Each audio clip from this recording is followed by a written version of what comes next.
You're 46 years old. The shoulder, is you want to keep that fresh. He doesn't need to be throwing 200 passes in these training camp practices. So you figured that, and you want him to get mentally out right, but he never really did, even those 11 days off. And I do think it got some resentment because there was another incident too in the middle of the season where he went to Robert Kraft's wedding on a Friday night in the middle of the season, which, okay, guys go out and do stuff on Friday night, but that was in New York.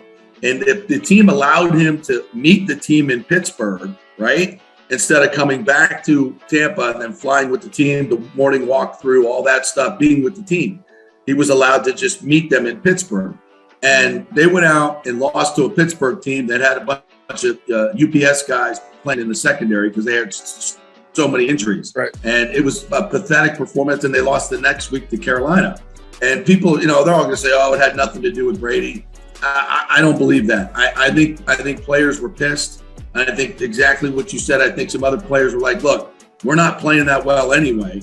Right. And you're taking on reps and whatever it was. I just thought it was a bad look. And when you see a team like the Bucs lose to a team that's that depleted, and then the next week lose to a Carolina team who had just traded Christian McCaffrey, fired its coach, traded its best receiver in Robbie Anderson, and they lost 20-3 to that team. And I said, damn right, it mattered. Yeah. And that to me started to see some friction.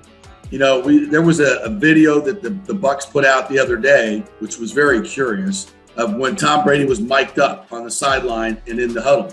And Tom's out there going, come on, guys, we got to effing go. Let's go. We got to go. And guys are like staring off into space, they're like, come on, dude, shut up. I went up. Like, where were you in training camp?